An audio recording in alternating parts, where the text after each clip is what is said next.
东方美人乌龙茶，3个你可能不知道的趣闻，这是品味独一无二的台湾茶叶之茶品。东方美人茶这个名词本身可能就有很多你不知道的趣闻。因曾有一个不曾喝过茶的客人来跟我们说，请给我那个叫做东方美人的茶，但是不是乌龙茶那种，是东方美人茶哦。殊不知啊，东方美人茶是乌龙茶的一种哟。东方美人只是一个形容词，形容这款茶冲泡后像一位美人在杯子里跳舞。所以英国维多利亚女王在100年前从英国茶商看到喝到这款茶，喜欢不已，就说这是杯东方美人茶。也可以说是形容一种被小叶绿蝉咬过的新生嫩芽，嫩芽没有被毁掉，还能被制作出甜甜的像红茶般香气的乌龙茶，即是这款东方美人茶。光是名字就是个趣闻，肯定还有更多你可能不知道的趣闻哦。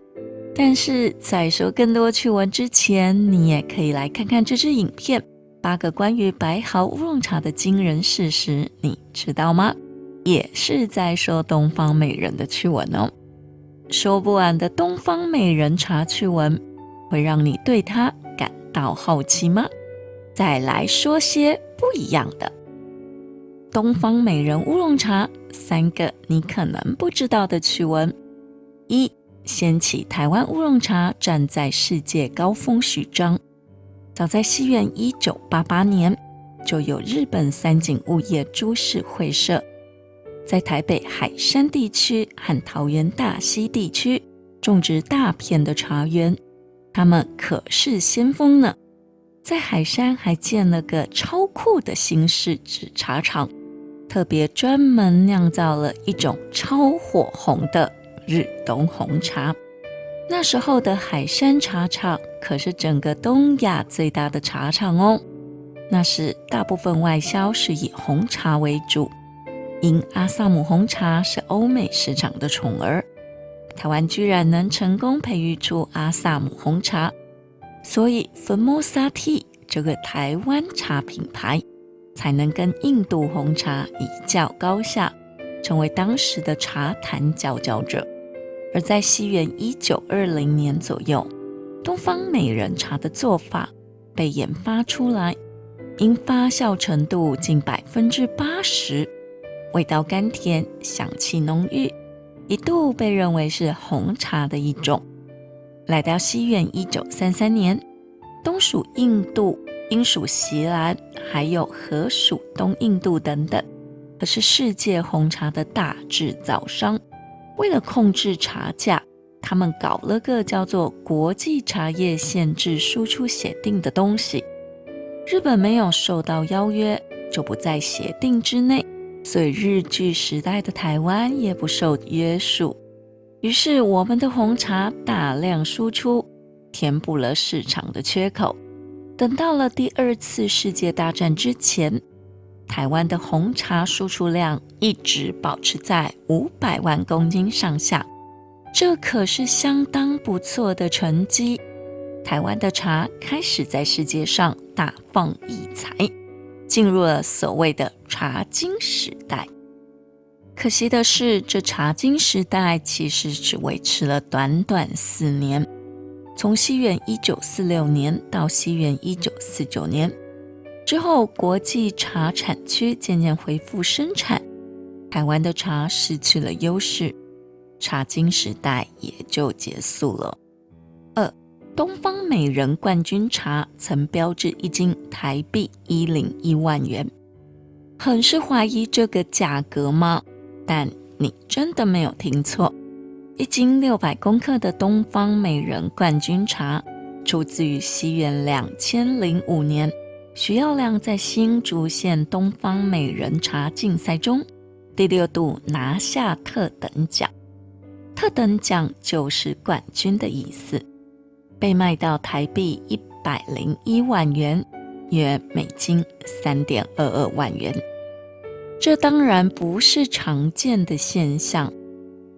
每年桃竹苗举办的东方美人比赛茶，得到特等奖只有1名，那批比赛的茶价格会是1斤600公克，台币50万以上，约美金1.6万元以上。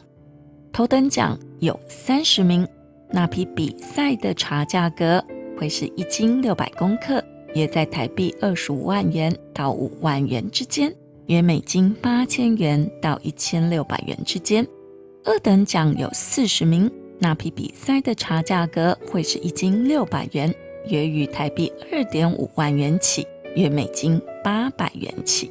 三等奖有50名，那批比赛茶的价格会是1斤600公克，约台币1.5万元起，约美金477元。3. 东方美人的制茶名家，上述说到的冠军茶会卖到天价，不光是竞赛中拿到特等奖名次，另一方面可能是名家的加持效果。因在桃竹苗地区制作东方美人茶最有名气的是徐氏、江氏、邓氏加杨氏。如果你想喝到纯正的东方美人茶，不妨多方搜寻这3大名家所制造出来的茶哦。但别以为是台湾把东方美人揽来，说是自己创造出来的茶品，实际上又是从中国大陆发迹，被台湾占为己有。不，台湾人不做这类的事情。东方美人乌龙茶实实在在是台湾这里的土地和人们创造出来。如果你不太相信，可以去看看一部台湾连续剧《茶经》，音译 Golden Lake， 就是在讲桃竹苗地区的客家人们如何创造出东方美人乌龙茶，是有史实佐证，还有物证呢。连续剧中的主场景江阿兴洋楼，建于西元1946年，坐落台湾新竹北埔老街上，当时就是江阿兴制茶和招待贵宾的地方。透过东方美人乌龙茶，深入聊聊与台湾的关系，品味台湾茶叶发展的5大亮点。1. 茶王国的瑰宝。东方美人乌龙茶是台湾茶叶的骄傲，它代表了台湾在茶叶生产方面高水准和精湛技艺，需抓准小叶绿蝉叮咬的时机，再召集所有的工人抢收被咬嫩叶，不让嫩叶枯萎，并快速制茶。2. 善待茶叶的精英。